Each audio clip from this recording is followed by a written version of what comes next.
Hello friends, welcome to LK academy. मैं आकाश मेहता। आज हम डिस्कस करेंगे current affairs April third week के। Let's start with the first news. हमारी पहली न्यूज़ है फ्रेंड्स कि अभी रिसेंटली एनसीईआरटी हमारी पहली न्यूज़ है फ्रेंड्स कि अभी रिसेंटली एनसीईआरटीसी, जिसको हम बोलते हैं national capital region transport corporation, अभी उसने नामकरण दिया है इंडिया की पहली semi high speed regional rail services को। और उसका नामकरण क्या दिया है? रैपिड एक्स, बराबर ना। तो आपने अभी तक बीआरटीएस का नाम सुना होगा। बीआरटीएस बस रैपिड ट्रांजिट सिस्टम, बराबर ना, राइट। आपने अभी हमारी जो नेशनल लेवल पे रैपिड रेल सर्विस चल रही है, बराबर नाम, उसमें से एक है वंदे भारत, बराबर नाम, उसका नाम सुना होगा।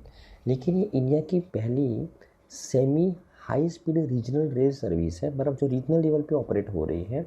और इसको नाम क्या दिया गया है? रैपिड एक्स नाम दिया गया है, बराबर नाम, राइट। यहाँ पे एक्स क्या डिनोट करता है? The next generation technology and the new age mobility solution. और इस रैपिड एक्स का जो डिज़ाइन स्पीड है वो 182 किलोमीटर पर आवर है, बराबर ना। और वो कनेक्ट करेगी दिल्ली को नेशनल कैपिटल रीजन के साथ कनेक्ट करेगी, इंक्लूडिंग द मेरठ, अलवर और पानीपत, बराबर ना। Okay okay. अभी अगर मैं बात करूँ ये NCERTC national capital region transport corporation की, वो तो एक जॉइंट वेंचर कंपनी है of the Indian government and states of Delhi, Haryana, Rajasthan and Uttar Pradesh, बराबर नाम, राइट।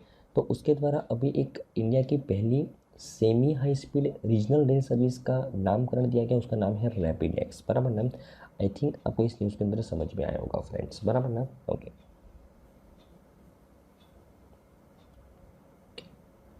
हमारी नेक्स्ट न्यूज़ है फ्रेंड्स कि अभी रिसेंटली प्रेसिडेंट द्रौपदी मुर्मू ने एसेंट दिया है to the competition amendment bill 2023 को।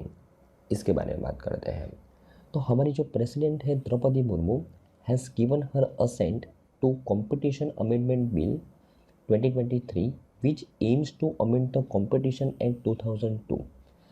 और ये कंपटीशन एक्ट 2002 क्या रेगुलेट करता है? That regulates the competition in the Indian market and forbids the anti competitive practices like the cartels, mergers and acquisitions that might have a negative impact on the competition.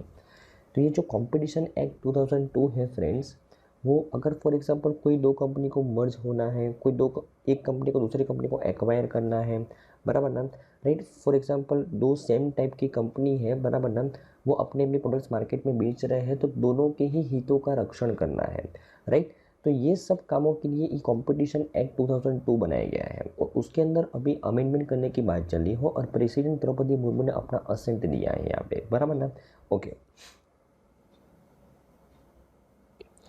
अगर मैं इस competition amendment bill 2023 की बात करूं, तो competition amendment bill 2023 suggest एक number of the amendments to the competition act 2002, including the reducing the window for evaluating the combinations, broadening the scope of the anti competitive agreements and changing the penalties, बराबर ना। ये तीन चीज़ों का यहाँ पे amendment किया गया है इस एक्ट के अंदर, बराबर ना, कंपेयर टू लास्ट एक्ट, बराबर ना, ओके। इसके बारे में बात करते हैं कि under the new bill merger and acquisitions for more than rupees 2000 crore must be reported to the Competition Commission of India. The acquired entity has significant business operations in India, बराबर ना, okay. नई bill में क्या बोला गया है कि अगर फॉर एग्जांपल एक कंपनी दूसरी कंपनी को एक्वायर करती है, बराबर ना, और जो दूसरी कंपनी जिसको एक्वायर किया जा रहा है उसका अच्छा खासा बिजनेस है इंडिया के अंदर, बराबर ना, और ये जो मर्जर है और ये जो एक्विजिशन है, बराबर ना, अगर वो 2000 करोड़ से ज़्यादा का है तो वो किसको रिफ़र करना है? वो मर्जर और एक्विजिशन कौन करवाएगा? कंपटीशन कमीशन ऑफ इंडिया करवाएगा, बराबर ना, राइट, ओके। अभी तक क्या था कि फॉर एग्जांपल एक कंपनी दूसरी कंपनी को एक्वायर करना चाहती है और वो दूसरी कंपनी का बिजनेस मात्र इंडिया के अंदर हो, बराबर ना, मतलब वो नेशनल लेवल पे ही काम करती हो, बराबर ना, तभी उसके मर्जर और एक्विजिशन की जिम्मेदारी किसके अंडर में थी? कंपटीशन कमीशन ऑफ इंडिया के अंडर में थी। लेकिन अभी बोला गया है कि अगर कोई इंडियन कंपनी अगर कोई बाहर की कंपनी को एक्वायर करना चाहती है जिसका सिग्निफिकेंट बिजनेस है इंडिया के अंदर, बराबर ना, ओके, तो अगर उन दोनों के बीच में एक्विजिशंस का एक्टिविटी करना है तो, और अगर वो डील 2000 करोड़ से ज़्यादा है तो किसको रिफ़र कर सकते हैं? कंपटीशन कमीशन ऑफ इंडिया को रिफ़र कर सकते हैं, बराबर ना, ओके। उसके अलावा the amended law calls for the competition commission of India to appoint a director general investigation department के, in addition to the shortening the merger and equalisation clearance timelines from 210 दिन to 150 days, बराबर ना, okay. इसके अलावा इस bill के अंदर क्या बोला गया है कि कंपटीशन कमीशन ऑफ इंडिया को ये जो मर्जर और ये एक्वालिजेशन का क्लियरेंस है ना, जो पहले 210 दिन के अंदर दिया जाता था, अभी 150 डेज के अंदर देना पड़ेगा, बराबर ना, राइट। और उसके लिए उनको एक डायरेक्टर जनरल ही अपॉइंट करना है जो स्पेसिफिकली इन्वेस्टिगेशन के ऊपर ही काम करेगा, बराबर ना, राइट।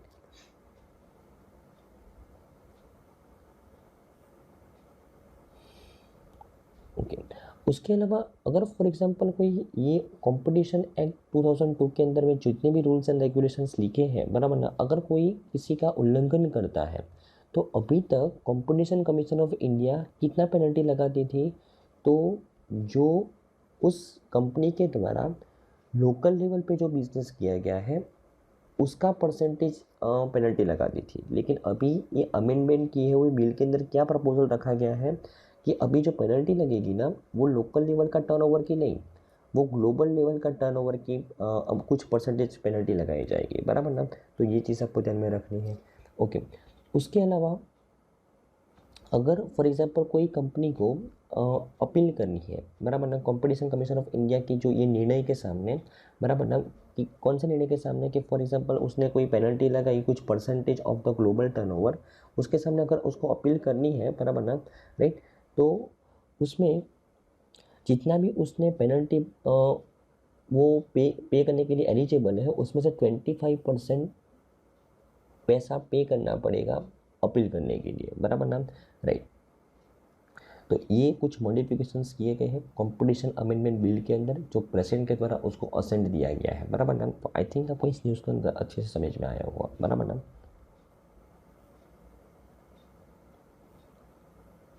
अगर मैं कंपटीशन कमीशन ऑफ इंडिया की बात करूँ फ्रेंड्स, बराबर ना, तो competition commission of India was establish by the central government, बराबर ना, with effect from 14 October 2003। It is a statutory agency of the Government of India tasked with the upholding the Competition Act 2002। Competition Act 2002 के अंदर में इसको बनाया गया है। It consists of the chairperson and 6 members, बराबर ना, who shall be appointed by the Government of India, right? Okay। अगर उसके एक्टिंग चेयरपर्सन की बात करूँ तो संगीता वर्मा है, उनका एस्टेब्लिशमेंट 2003 के अंदर, और हेडक्वार्टर कहाँ पे है? न्यू दिल्ली के अंदर, बराबर ना, ओके। ओके, हमारी नेक्स्ट न्यूज़ है फ्रेंड्स कि अभी recently solar energy corporation of India gets mini ratna category 1 status, उसके बारे में बात करते हैं, बराबर ना। तो solar energy corporation of India limited was accorded the status of the mini ratna category 1 central public sector enterprise, बराबर ना। A communication to this effect has been issued by the Ministry of New and Renewable Energy। तो ministry of new and renewable energy के द्वारा announcement की गई है कि अभी जो solar energy corporation of India है उसको मिनी रत्न कैटेगरी का स्टेटस दिया गया है, बराबर ना, राइट। उसके बारे में बात करते हैं। It is only CPSU dedicated to the solar energy sector, बराबर ना। तो एकमात्र CPSU के जो सोलर एनर्जी के ऊपर फोकस कर रही है और उसको अभी मिनी रत्न कैटेगरी 1 का स्टेटस दिया गया है। अगर मैं सेकी की बात करूँ तो उसका एस्टेब्लिशमेंट हुआ था 2011 के अंदर। SECI is a primary implementing agency for renewable energy schemes और projects of ministry of new and renewable energy towards the fulfilment of India's international commitment. तो इंडिया के जो इंटरनेशनल कमिटमेंट है, लाइक 2070 तक नेट ज़ीरो एमिशन क्रिएट करना, like 500 gigawatt non fossil 500 gigawatt जो non fossil energy जो energy sources है, बराबर ना, उसके माध्यम से एनर्जी क्रिएट करना। तो ये सब जो इंटरनेशनल कमिटमेंट्स हैं उसको पूरा करने के लिए ministry of new and renewable energy के अंडर में एक संस्था बनेगी 2011 के अंदर, SECI, solar energy corporation of India, बराबर ना, जो प्राइवेट सेक्टर की कंपनीज के भी प्रोजेक्ट को इम्प्लीमेंट करवाती है और अपने खुद के प्रोजेक्ट्स को भी इम्प्लीमेंट करवाती है, मतलब एक इम्प्लीमेंटिंग एजेंसी है, बराबर ना, right. Okay, till date, SECI has awarded the renewable energy project capacity of over 56 gigawatt. SECI is also active in the setting up of the projects through its own investment as well as for the other public sector entities as the project management consultant, बराबर ना। तो ऐसे वो project management consultant के तरीके से भी काम करती है और अपने खुद के इन्वेस्टमेंट भी करती है to implement the such a project, बराबर ना। और अभी तक उसने कितने गीगावाट का रिन्यूएबल एनर्जी के प्रोजेक्ट्स को अप्रूवमेंट दिया है, इम्प्लीमेंट करवा रही है 56 गीगावाट, बराबर ना। ओके, अगर मैं मिनी रत्न कैटेगरी की बात करूँ, कैटेगरी 1 की बात करूँ, तो ऐसी सेंट्रल पब्लिक सेक्टर एंटरप्राइज कि जिसने लास्ट 3 साल के अंदर कंटिन्यूसली प्रॉफिट किया हो और उसका जो प्री टैक्स प्रॉफिट है वो एटलीस्ट 30 करोड़ हो, और 30 करोड़ 3 साल के अंदर होने की ज़रूरत नहीं है। जो 3 साल वो प्रॉफिट दिखा रहा है उसमें से 1 साल के अंदर उसका जो प्री टैक्स प्रॉफिट है वो कितना होना चाहिए, 30 करोड़, बराबर ना, right. And have a positive net worth are eligible to be consider for the grant of the mini Ratna 1 category status, बराबर ना। तो सेकी अभी सोलर एनर्जी की एकमात्र गवर्नमेंट कंपनी है, सोलर एनर्जी के ऊपर फोकस करती है और उसको अभी मिनी रत्न कैटेगरी 1 का स्टेटस दिया गया है। इंपॉर्टेंट न्यूज़ है फ्रेंड्स, बराबर ना। अगर मैं सेकी की बात करूँ तो सेकी के जो एमडी है सुमन शर्मा है, न्यू दिल्ली के अंदर उसका हेडक्वार्टर है, बराबर ना, राइट।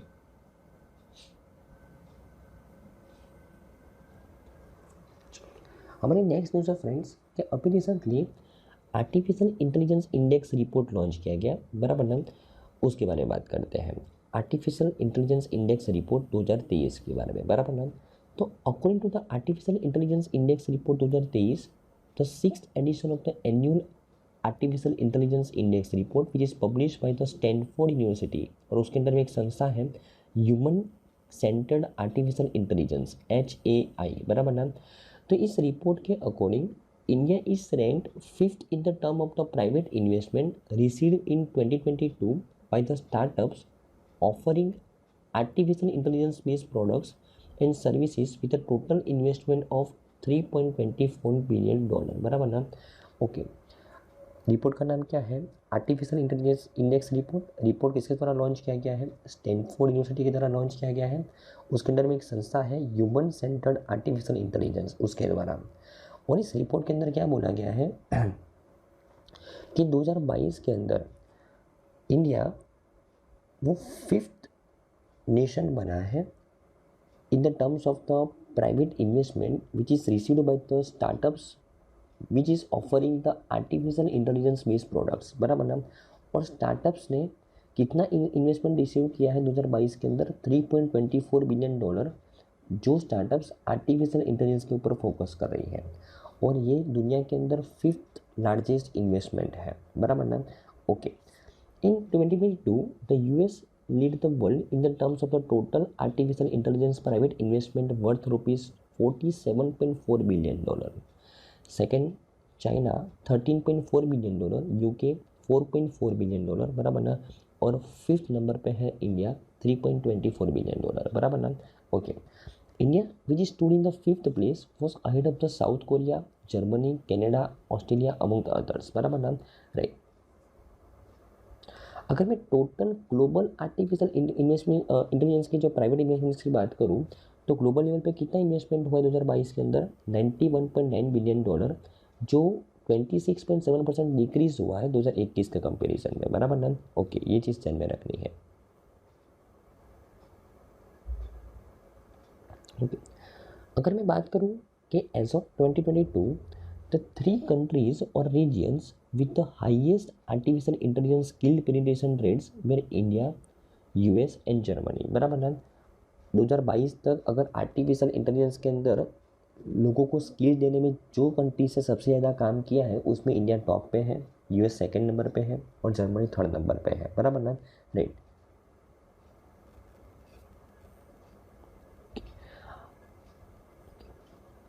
और अगर इस इंडेक्स के बारे में बात करूँ तो Artificial Intelligence Index report tracks, collates, distills, and visualizes the data related to artificial intelligence. Is an independent initiative at the Stanford Institute for the HAI, बराबर ना। इन 2023 की इस रिपोर्ट के अंदर क्या क्या इंक्लूड किया गया है? A new analysis of the foundation models including their geopolitics and the trading cost, the environmental impact of the artificial intelligence systems, बराबर ना। K-12 artificial intelligence education and public opinion trends in the artificial intelligence. तो ये सबको include किया गया 2023 के अंदर में, बराबर, इस नए रिपोर्ट के अंदर, बराबर ना। ओके 2022 में मात्र 25 कंट्रीज़ का इवोल्यूशन किया गया था आर्टिफिशियल इंटेलिजेंस के लिए। 2023 की इस रिपोर्ट के अंदर 127 कंट्रीज़ का इवोल्यूशन सर्वे किया गया है, बराबर ना। तो रिपोर्ट थोड़ा सा ब्रॉड लेवल पे है, तो आई थिंक आपको इस न्यूज़ के अंदर अच्छे से समझ में आया होगा फ्रेंड्स, बराबर ना। ओके हमारी नेक्स्ट न्यूज़ है फ्रेंड्स, बराबर ना, कि नासा का जो एक इन्फिनिटी मार्स हेलीकॉप्टर है उसने ब्रेक किया है वर्ल्ड रिकॉर्ड वंस अगेन, उसके बारे में बात करते हैं, बराबर ना। तो सबसे पहले तो ये इन्फिनिटी मार्स हेलीकॉप्टर के बारे में बात करते हैं। कौन सा हेलीकॉप्टर है? इन्फिनिटी मार्स हेलीकॉप्टर, बराबर ना। ओके ये नासा के द्वारा 2021 के अंदर लॉन्च किया गया था, और नाम से ही पता चलता है कि भाई ये किसके ऊपर इन्वेस्टिगेशन करने के लिए भेजा गया था? मार्स के ऊपर, बराबर ना। ओके एक्चुअली ये दुनिया का सबसे पहला सेल्फ प्रोपेल्ड स्पेस व्हीकल है, बराबर ना, जो अर्थ सरफेस के बाहर अपने खुद की एनर्जी से, अपने खुद के द्वारा प्रोड्यूस की गई एनर्जी से चल रहा है। ये सोलर पावर से चल रहा है, बराबर ना। ओके और अगर मैं इसकी बात करूं तो ये कैसे काम करता है उसके बारे में देखते हैं। ओके एक्चुअली नासा के द्वारा एक परसेवरेंस रोवर भेजा गया था 2021 के अंदर मार्स के ऊपर, और इस परसेवरेंस रोवर का नाम क्या था? परसेवरेंस। और इस परसेवरेंस रोवर के माध्यम से ये मार्स हेलीकॉप्टर जिसका नाम है इन्फिनिटी, उसको मार्स सरफेस के ऊपर छोड़ा गया। और एक ऐसा हेलीकॉप्टर है, एक ऐसा स्पेस व्हीकल है कि जिसके ऊपर सोलर पैनल लगाई है, बराबर ना। तो ये कैसे काम करता है कि फॉर एग्जांपल कि वो मार्स सरफेस पे एक बार पहुंच गया, सोलर पैनल से उसको चार्ज किया गया, बराबर ना। वो चार्जिंग के माध्यम से वो सरफेस के ऊपर थोड़ा सा वो हाइट कवर करेगा, सरफेस के ऊपर थोड़ा सा वो डिस्टेंस कवर करेगा। फॉर एग्जांपल वो सरफेस के ऊपर से 10 मीटर ऊपर आया और उसके बाद वो फॉर एग्जांपल 300 मीटर का हॉरिजॉन्टल डिस्टेंस सरफेस के ऊपर कवर करता है और सरफेस को इन्वेस्टिगेट करता है। फिर जैसे उसका चार्जिंग खत्म हुआ वो वापस से सरफेस के ऊपर आएगा, बराबर ना। ओके फिर वापस से चार्ज होके दूसरी बार सरफेस के ऊपर हाइट कवर करेगा, फॉर एग्जांपल 15 मीटर की हाइट कवर की और वापस से 350 मीटर हॉरिजॉन्टल डिस्टेंस कवर किया। तो ये जो एक बार हुआ उसको एक फ्लाइट बोलते हैं, ये जो दूसरी बार हुआ उसको दूसरी फ्लाइट बोलते हैं। अभी तक 2021 से अब तक टोटल 49 फ्लाइट कवर की है इस हेलीकॉप्टर के द्वारा, और ऐसे करके उसने 11 किलोमीटर के मार्स सरफेस को इन्वेस्टिगेट किया है टोटल 49 फ्लाइट के अंदर। और अभी रिसेंटली ये न्यूज़ में क्यों है? क्योंकि 49 फ्लाइट उसने अभी कंडक्ट की है और उसमें उसने कुछ 2 रिकॉर्ड्स बनाए हैं। कौन कौन से 2 रिकॉर्ड बनाए हैं? तो अभी तक की जितनी भी फ्लाइट्स उसने उड़ान भरी है उसमें सबसे ज़्यादा हाइट उसने कवर किया है 16 मीटर का, और सबसे ज़्यादा स्पीड उसने कवर की है 23.4 किलोमीटर पर आवर की। आप बोलोगे सर आप तो अभी बोला कि अभी टोटल 11 किलोमीटर का ही डिस्टेंस कवर किया है, तो अभी ये 49th फ्लाइट के अंदर इतना ज़्यादा स्पीड क्यों आ रहा है? एक्चुअली 49th फ्लाइट के अंदर उसने कवर तो मात्र 282 मीटर ही किया है, और वो कितने सेकंड में किया है? 142.7 सेकंड में। तो अगर मैं इस मीटर पर सेकंड को किलोमीटर पर आवर में कन्वर्ट करूँ तो वो 23.4 किलोमीटर पर आवर हो जाता है, जो अभी तक की सबसे ज़्यादा स्पीड है, बराबर ना। और अगर आपको पूछा जाए कि जो इन्फिनिटी मार्स हेलीकॉप्टर है उसके द्वारा अभी तक सबसे मैक्सिमम डिस्टेंस एक फ्लाइट में कितना कवर किया गया है? तो 704 मीटर कवर किया गया है एक फ्लाइट के अंदर। और ये कौन सी फ्लाइट के अंदर कवर किया गया है? 25th फ्लाइट के अंदर कवर किया गया है, बराबर ना। ओके तो आई थिंक आपको इस न्यूज़ को अंदर अच्छे समझ में आया होगा। ओके अगर मैं नासा की बात करूँ तो NASA is a independent agency of the US in charge of air and space science and technology. उसके एडमिनिस्ट्रेटर कौन है? Bill Nelson. उसका हेडक्वार्टर कहाँ पे है? वॉशिंगटन डीसी यूएस के अंदर, बराबर ना? ओके, चलो हमारी नेक्स्ट न्यूज़ है कि अभी recently unique identification authority of India उसने साइन किया है एक MOU, बराबर ना, with the Indian Institute of Technology Bombay, बराबर ना, to develop a robust touchless biometric capture system for the easier usage by the people any time और anywhere, बराबर ना। उसके बारे में बात करते हैं। तो अभी unique identification authority of India, नाम तो सुना होगा आपने, जो आधार कार्ड को इश्यू करवाता है, बराबर ना, राइट। उसने MOU साइन किया है IIT बॉम्बे के साथ। क्यों साइन किया है? कि अभी तक हम जब आधार कार्ड को इश्यू करवाने के लिए हमको क्या करवाना पड़ता है, सेंटर के ऊपर जाना पड़ता है और अपने बायोमेट्रिक कैप्चर करने पड़ते हैं। फॉर एग्जांपल फेस रिकग्निशन करना पड़ता है, फिंगरप्रिंट रिकग्निशन करना पड़ता है वहाँ पे जाके। तो ये दो चीज़ अल्टीमेटली करने के लिए हमको सेंटर पे जाना पड़ता है। तो यही दो चीज़ों को अगर घर बैठे बैठे वेरीफाई किया जाए, जैसे बैंक के अंदर कैसे ऑनलाइन अकाउंट खुलते हैं, बराबर ना, फेस रिकग्निशन करके, बराबर ना, तो उसी तरीके से देखो फेस तो ऑनलाइन रिकग्निशन हो जाएगा। अभी हमारे पास वो टेक्नोलॉजी तो है, लेकिन सेम तरीके से अगर फिंगरप्रिंट वैलिडेट हो जाए घर बैठे बैठे तो बहुत सारा काम पेपरलेस हो सकता है। और अगर हम बात करें स्पेसिफिकली आधार कार्ड की, तो वो उसकी बहुत बड़ी जो दिक्कत है, बराबर ना, आधार कार्ड के इशू करवाने की, कि हमको वहाँ पे जाना पड़ता है, ये सब काम करने के लिए अपॉइंटमेंट लेनी पड़ती है, तो वो घर बैठे बैठे हो सकता है। तो इसके लिए इसके रिगार्डिंग इस टेक्नोलॉजी को डेवलप करने के लिए UIDAI ने IIT बॉम्बे के साथ पार्टनरशिप की है। एक्चुअली IIT बॉम्बे के अंदर एक नेशनल सेंटर ऑफ एक्सलेंस है जो स्पेसिफिकली इंटरनेट सिक्योरिटी के ऊपर काम करता है। उस सेंटर ऑफ एक्सलेंस का नाम बताऊँ तो national centre of excellence in technology for the internal security. तो ये सेंटर ऑफ एक्सलेंस जो IIT बॉम्बे के अंडर में काम करता है, वो स्पेसिफिकली इंटरनल सिक्योरिटी के ऊपर ही काम करता है। वो ही डेवलप करेगा कि फिंगरप्रिंट को कैसे घर बैठे बैठे वैलिडेट किया जाए, बराबर ना, right, like the face recognition. तो इसके लिए IIT बॉम्बे के साथ पार्टनरशिप की है UIDAI के द्वारा, बराबर ना।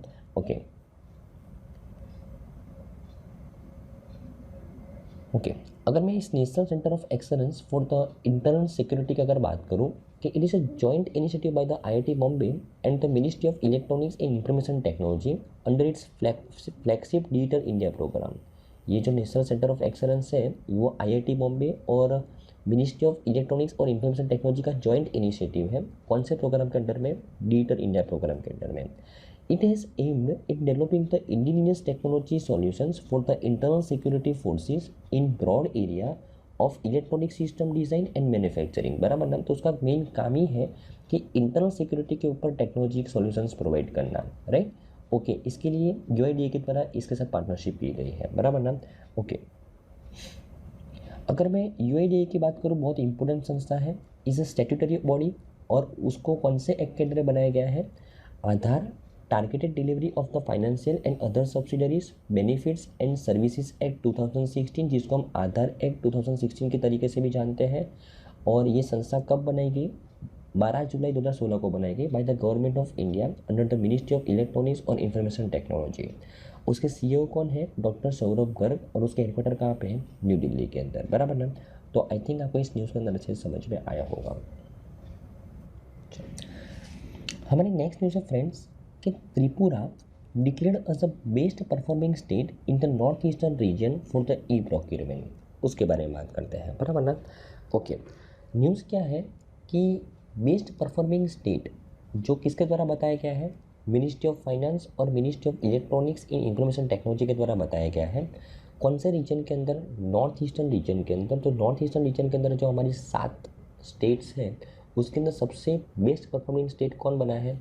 त्रिपुरा। लेकिन किसके रिगार्डिंग? फॉर प्रोक्यूरमेंट के लिए। अभी ये प्रोक्यूरमेंट क्या है उसके बारे में बात करते हैं। तो आपने नाम सुना होगा अमेज़ॉन, फ्लिपकार्ट का।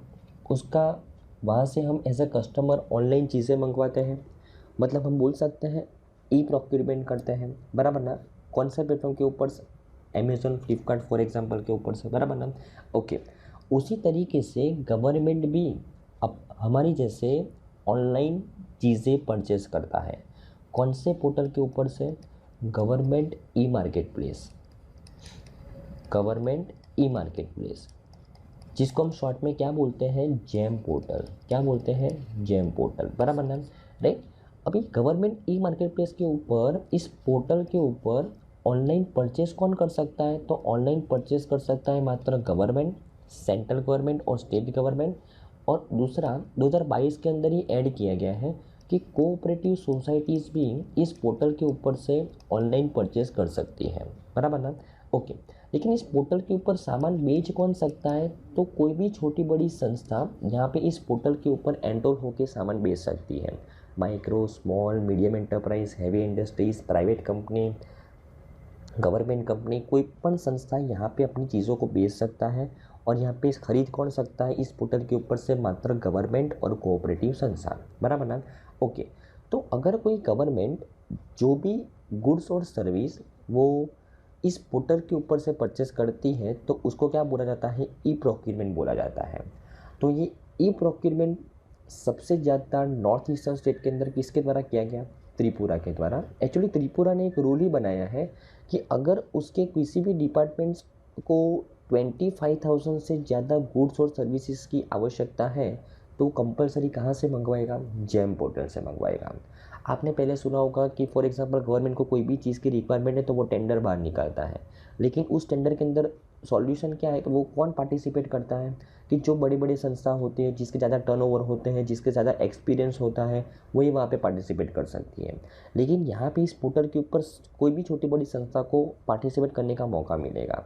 तो त्रिपुरा ने जस्ट एक रूल ही बना दिया है कि अगर 25,000 से ज़्यादा वैल्यूएशन वाला गुड्स और सर्विस परचेज करना है तो वो कंपलसरी जेम पोर्टल के ऊपर से करना है। इसके लिए ये नॉर्थ ईस्टर्न स्टेट के अंदर बेस्ट परफॉर्मिंग स्टेट के अंदर आया है। किसके द्वारा अनाउंस किया गया है, मिनिस्ट्री ऑफ फाइनेंस और मिनिस्ट्री ऑफ इलेक्ट्रॉनिक्स और इंफॉर्मेशन टेक्नोलॉजी के द्वारा, बराबर ना, ओके। अगर मैं इस जेम पोर्टल की बात करूँ, ये जेम पोर्टल कौन सी मिनिस्ट्री के द्वारा बनाया गया है, तो मिनिस्ट्री ऑफ इलेक्ट्रॉनिक्स और इंफॉर्मेशन टेक्नोलॉजी के द्वारा बनाया गया है, बराबर ना, ओके।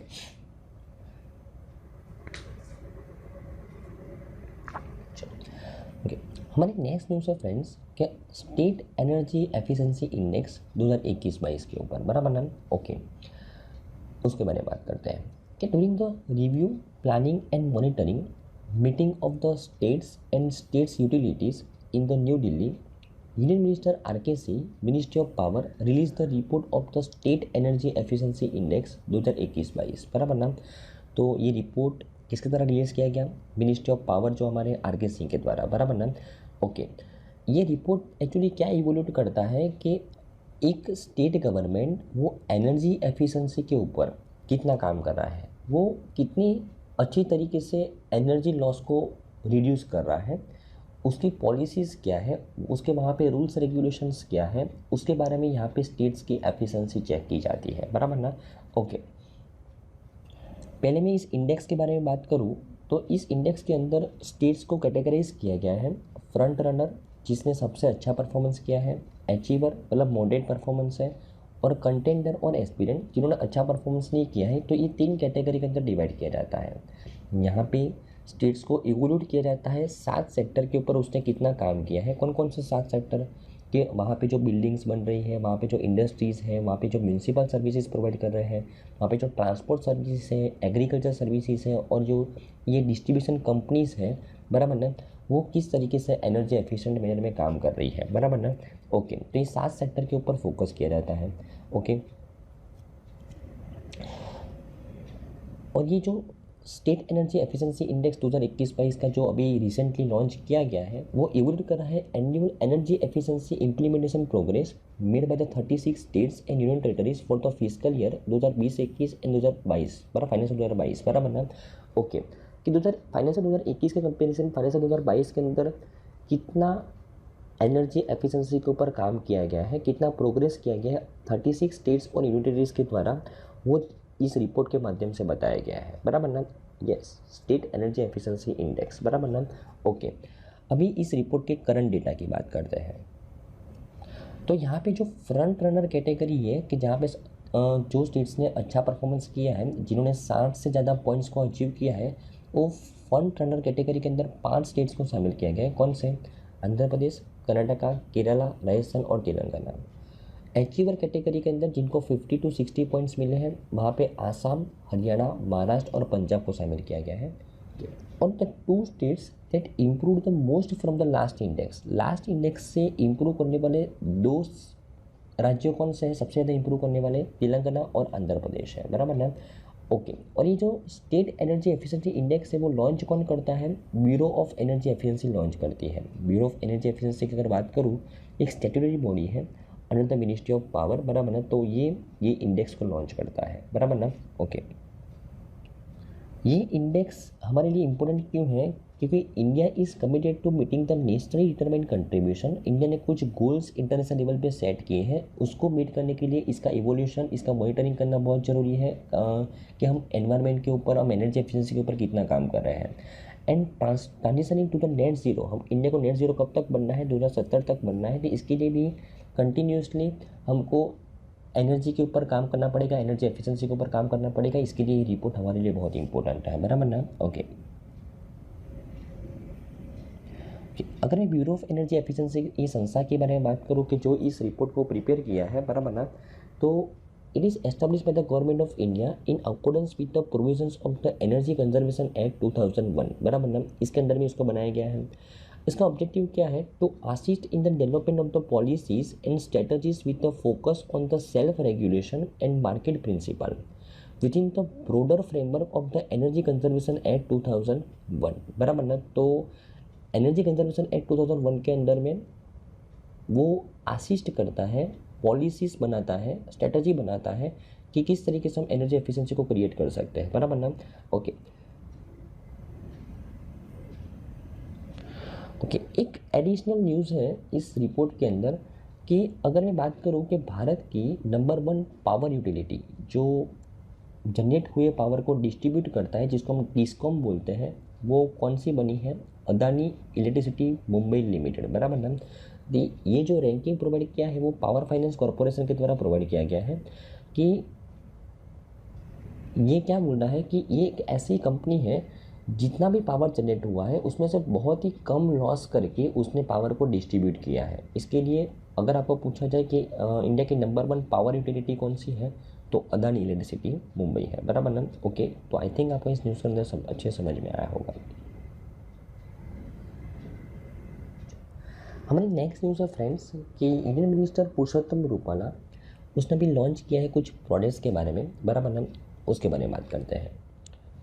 ओके जी, इंडियन मिनिस्टर पुरुषोत्तम रूपाला जो हमारे ministry of fisheries, animal husbandry and dairying है, उन्होंने लॉन्च किए हैं products animal pandemic preparedness initiative and world bank funded animal health system support for the one health, बराबर ना, under the aegis of the national one health mission to improve the India's preparedness and response to the potential animal pandemics. उसके बारे में बात करते हैं, बराबर ना।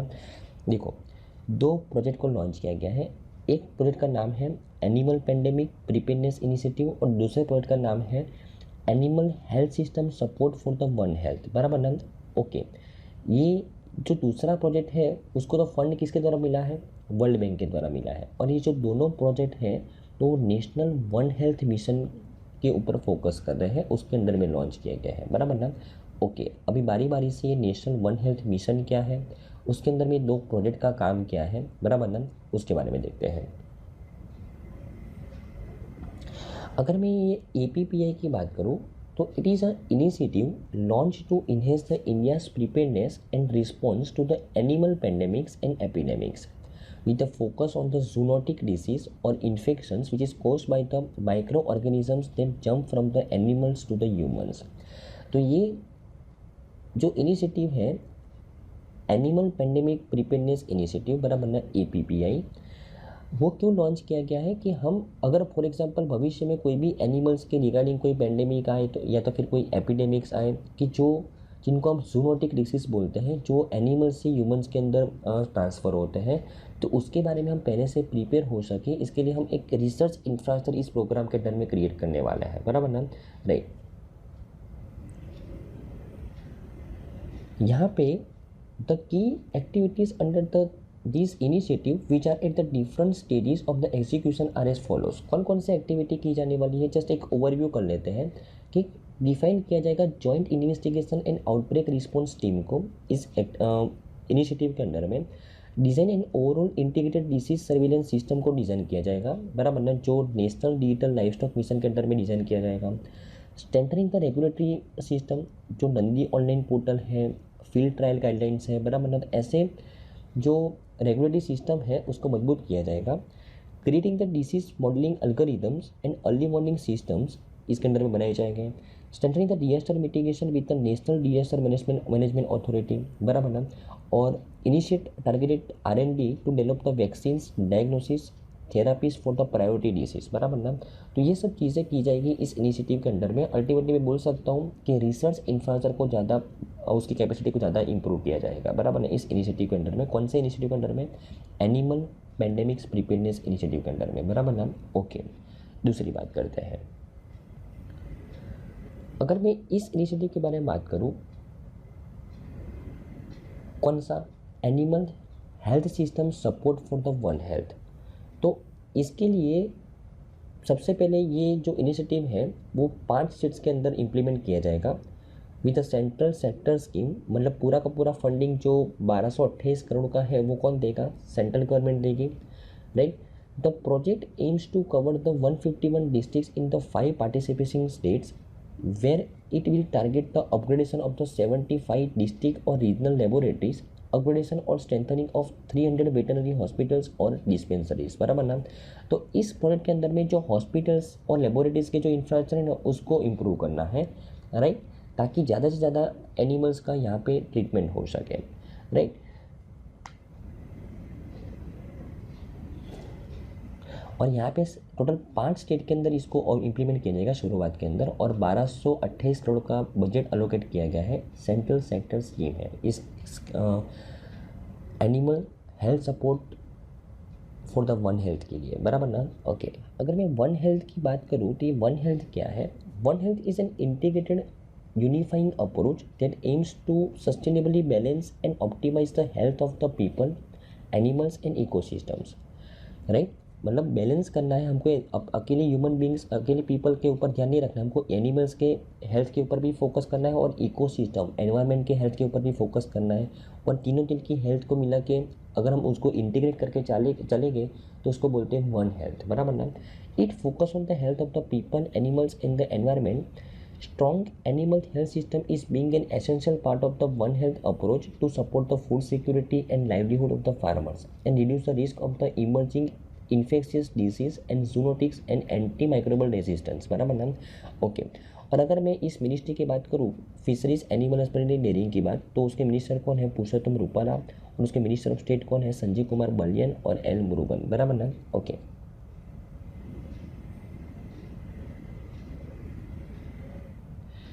हमारे नेक्स्ट न्यूज़ है फ्रेंड्स, अटल टिंकरिंग लैब और किसान विज्ञान केंद्र, उसके बारे में कि अटल इनोवेशन मिशन जो नीति आयोग के द्वारा लॉन्च किया गया था उसके अंडर में अटल टिंकरिंग लैब्स एस्टैब्लिश की गई हैं स्कूल्स के अंदर, बराबर ना, ताकि जो फ्यूचर टेक्नोलॉजी है, आर्टिफिशियल इंटेलिजेंस, मशीन लर्निंग, उसके ऊपर फोकस किया जाए। तो इस अटल टिंकरिंग लैब्स को अभी कृषि विज्ञान केंद्र and agricultural technology management agency उसके साथ लिंक करने की बात चल रही है, बराबर ना। ऑब्जेक्टिव क्या है? To promote the innovation in the agriculture sector among the school students across the India. तो जो स्कूल स्टूडेंट्स हैं, कि जहाँ पे जो स्कूल्स के अंदर अटल टिंकरिंग लैब्स हैं उनके स्टूडेंट्स को एग्रीकल्चर के ऊपर इनोवेशंस करने के लिए इंकरेजमेंट मिले, बराबर ना। इसके लिए यहाँ पे रिसोर्स फैसिलिटी इस लिंकिंग के द्वारा मिल पाएगी। अटल टिंकरिंग लैब्स को लिंक किया गया है किसान विज्ञान केंद्र और एग्रीकल्चर टेक्नोलॉजी मैनेजमेंट एजेंसी के साथ, बराबर ना। उसके बारे में बात करते हैं।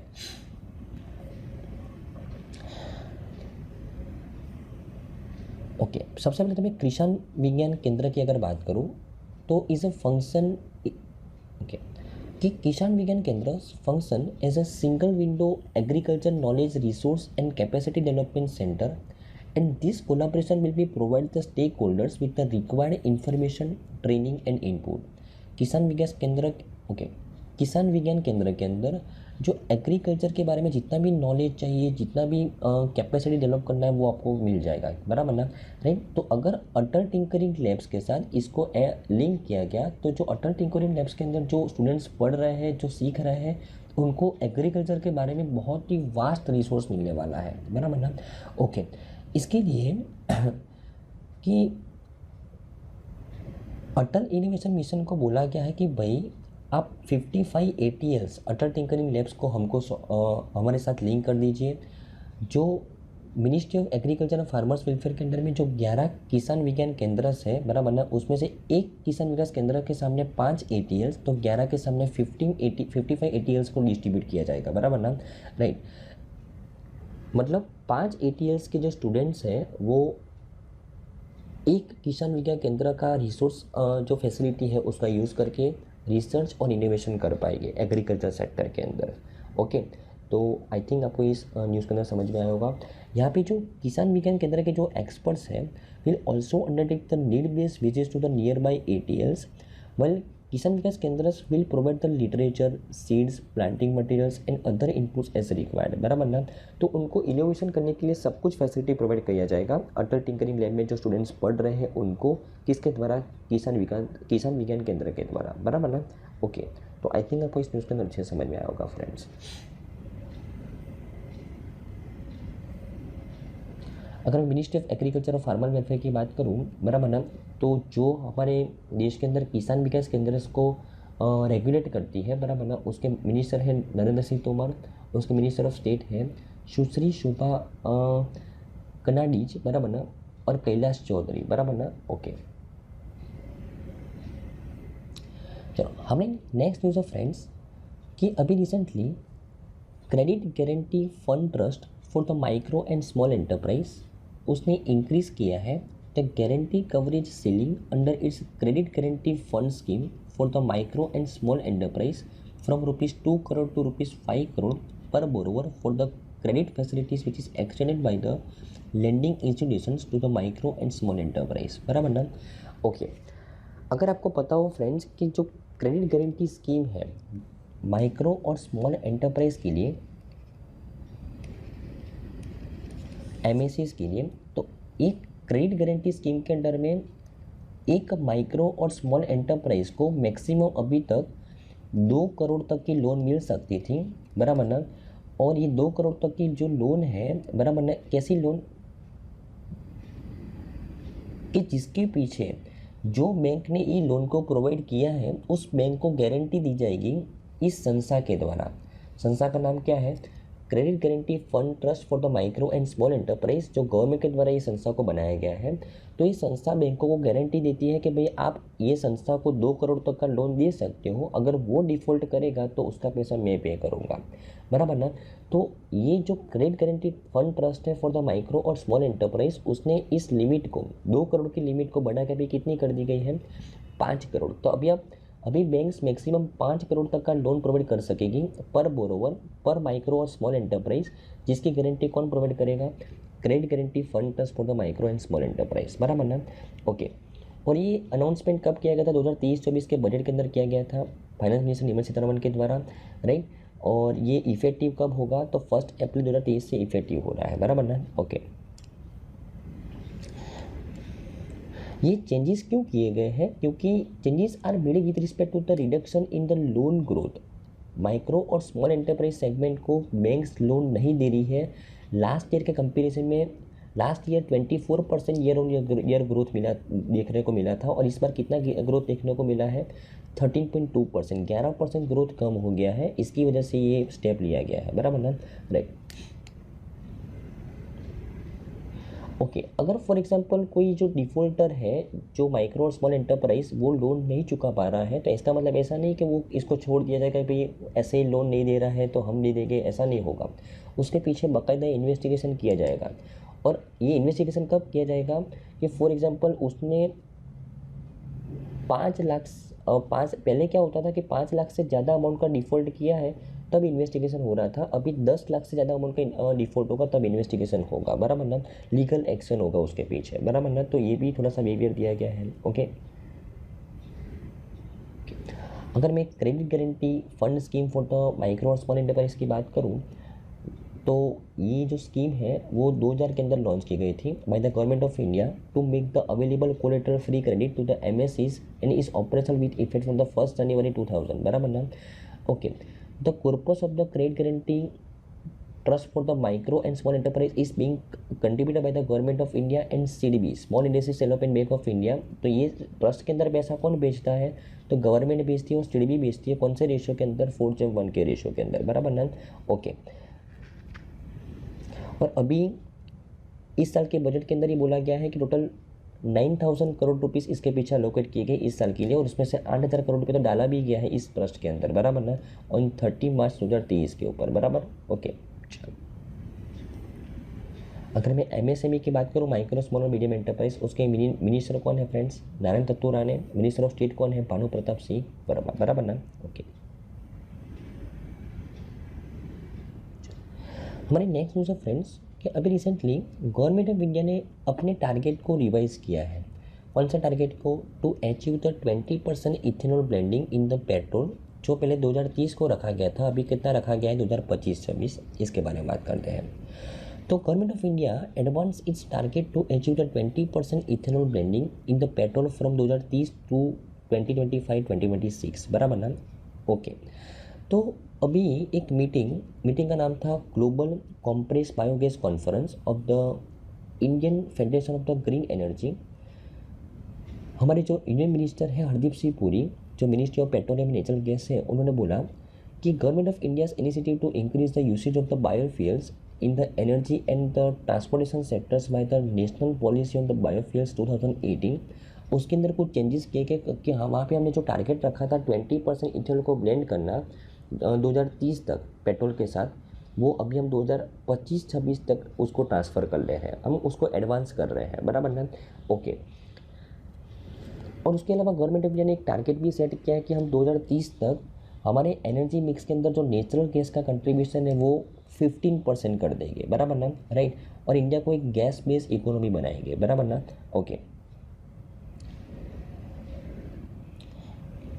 ओके, तो अभी हम पेट्रोल के अंदर कितना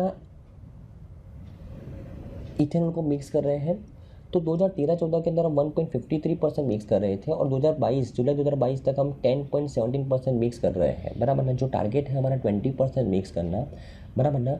और ये जितना हम ज़्यादा पेट्रोल के साथ इथेनॉल को मिक्स करेंगे तो वो हमारा फॉरेक्स सेविंग्स बनेगा, क्योंकि हम ज़्यादा से ज़्यादा पेट्रोल इंपोर्ट करवा रहे हैं। तो अगर पेट्रोल ही हम रिक्वायरमेंट ही कम हो जाएगी, 100 की जगह पे 80% रिक्वायरमेंट हो जाएगी, तो हमारा इंपोर्ट भी बहुत बच जाएगा। 41,500 करोड़ का इंपोर्ट बचने की संभावना है, बराबर ना, राइट। और CO2 एमिशंस भी बहुत कम होगा, क्योंकि अगर हम अकेले पेट्रोल के कंपैरिजन में अगर उसके साथ इथेनॉल को मिक्स करें तो कार्बन एमिशन भी कम होगा और इंजन एफिशिएंसी भी बढ़ेगी, बराबर ना। ओके, तो objectives of the programme include the reducing the import dependence, savings in the foreign exchange, providing the boost to the domestic agriculture sector and for associated environment benefits. तो ये सब चीज़ों के लिए हमने इसके ऊपर काम करने की बात की है, और 2030 के टारगेट को 2025-26 के अंदर एडवांस किया है, बराबर ना।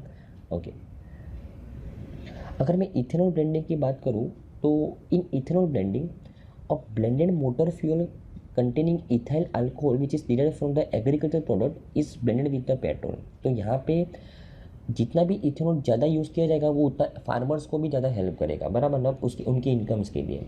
Ethanol blended petrol has a higher octane number than the petrol, thereby aiding in complete combustion and reduce the vehicular emissions, बराबर ना। Okay, ethanol is a biofuel which is naturally produced by the fermentation of the sugars by yeast और by the petrochemical process like the ethylene hydration, बराबर ना। तो एक biofuel है, बड़ा biologically मिलता है हमको।